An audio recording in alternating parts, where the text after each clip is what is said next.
you are here. Where am I? Where am I? And I thought finding the first center was hard. Fortunately, our InVenture Prize finalists are natural problem solvers. Otherwise, they wouldn't be here. So let's keep things moving with a team that's particularly good at connecting the dots. Hi, my name's Megan. I'm Chandler. And I'm Philip. And together, we're Team Haplit. The Haplit idea came during my freshman Grand Challenges class, and I was asked to look at how I could make an impact on campus. I found that there is a great barrier between people who are sighted and those who are blind. Here in the United States, there's over 7 million blind individuals, and only 8.5% of them are able to use Braille as their primary learning medium. We found that the two biggest barriers to learning Braille were a lack of teachers and a lack of materials. The first problem we looked at was how to dynamically generate Braille in real time.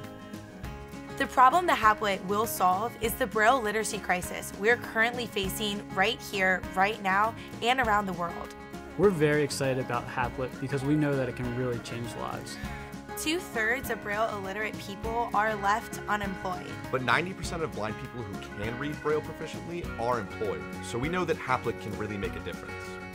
Hashtag Braille, yeah.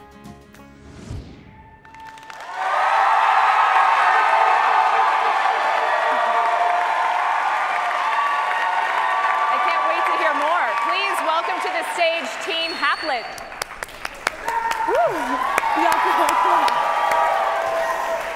Research by the National Federation of the Blind has shown that there are over 7 million blind individuals living here in the United States.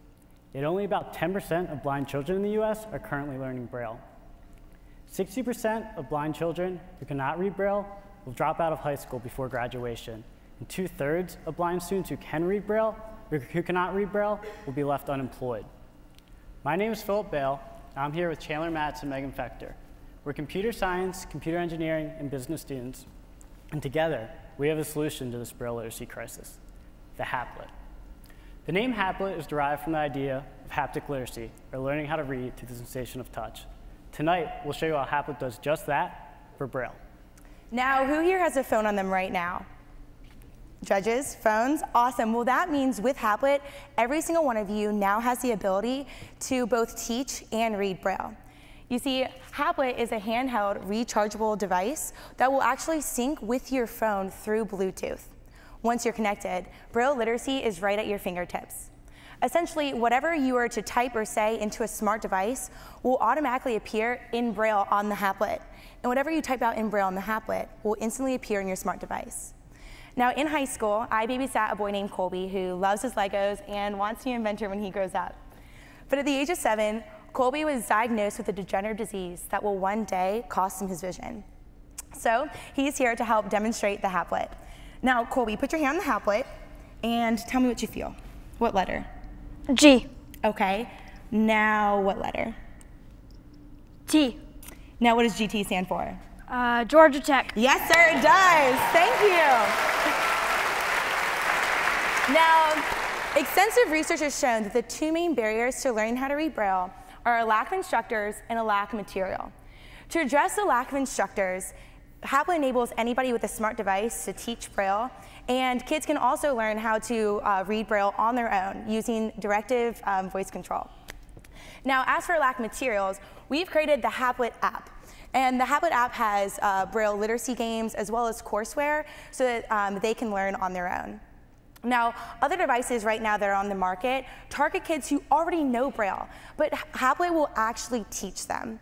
These devices are also very expensive and they cost thousands of dollars, but we've carefully engineered the Haplit to cost 1/10 of the price of the nearest competition. Now, we've reached out to people all across the nation, over 1,000 people to be more exact. And we've spoken to Braille instructors from different corners of the country, as well as retailers. We're currently speaking to the Center for the Visually Impaired right here in Atlanta, and we're in contact with the Delaware Division for the Visually Impaired. Okay, I have to put a dot on the end of this sentence. I have to cut you guys off for time. Very, very interesting. Judges, what say you? So, I commend you guys. This is, this is more than just a business venture, right? I mean, it really is, and it's obviously a passion. and that's incredible. Do you think it's more of a, and I just want to understand you guys think about, is it a for-profit business, or do you think it's more of a social, like a social cause kind of a business? How are you guys thinking about that? So we're definitely aiming for social cost. Like Megan mentioned, most devices will run you between $2,000 and $10,000, and with Haplit, we're looking for under 500 and potentially 300. So as you can see, it's significantly less. And for instance, Colby actually has a device that he uses for school, and it costs $6,000.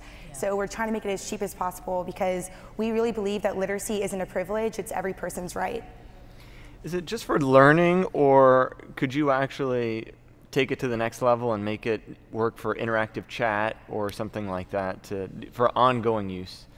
So the Haplit right now is only for learning. It's a tool to help people learn Braille, but the technology that makes the Haplit work, the fact that it works over Bluetooth and can dynamically generate Braille, could definitely be expanded to be used for things like reading emails or really anything you can use on an electronic device that you could then print out in Braille.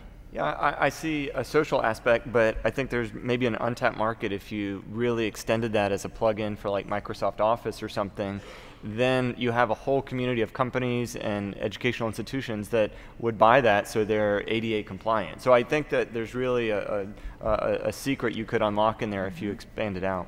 Is this something you guys expect will be covered by insurance? Hopefully. So that's interesting you asked that. I've been in talks with the Delaware division of the visually impaired recently, and I was talking with the lady, and she was saying how Delaware just passed this law where every single student needs one of these devices, one of the more expensive ones. And she was talking about, she wants us to go up and demo there as soon as we can because she really wants to get Haplit into the schools. And I don't know if that's covered by insurance, but it is something that is becoming mandatory in different institutions and schools. Do you have benchmarks against other tools, the more expensive ones, or the time it takes, the effectiveness? Do you have some studies that you've done on that? Yeah. So the other tools that are similar, or maybe they're comparable products right now, a lot of them, the thing that they fall victim to is that they're overcomplicated or larger than a lot of students need at the scale they are, especially when they're in elementary school and things like that, and that's why they're so much more expensive. So for example, one of the products that that would be a comparable product right now, it actually doesn't dynamically generate the Braille. The way it works is as a keyboard you can type out on, and then it has a little printer that will print the Braille out for the student to use. So the problem with that right now is it's a much more complicated mechanism and costs them a lot more money to manufacture. So compared to comparable products, we're definitely moving forward into making something that's more portable and things like that, and definitely something that would be more effective. So from a distribution, you mentioned retailers. Do you think it's going to be the institutes themselves? Is it going to be the teachers? Are people going to go, how the distribution? Talk to us about that. So we have spoken to some retailers. I know that hopefully we will incorporate next fall. And so we're going to be doing all the production on our own and then hopefully selling them in bulk to schools and stuff like that. So that's kind of what we're aiming for right now. Yeah. I mean, like she's saying, we're going to go after like government agencies, like we've been talking to, schools, places like the Center for the Visually Impaired right here in Atlanta. And of course, they'll be available individually online too.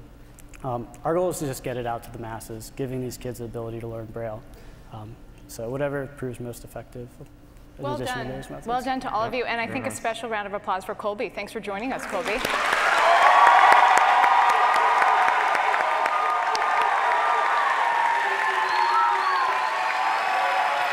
Now let's send it over to Bahara, who I believe is with someone especially devoted to Haplit's cause.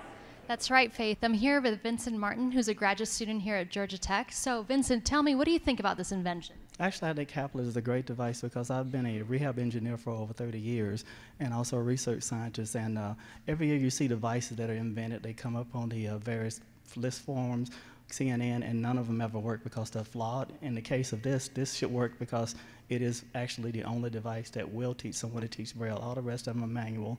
This is the first one that's been made that's electronic. So you definitely support it. And if you agree with Vincent here as well, then if you think Team Haplit should win, make sure to text Haplit to 22333. Back to you, Faith.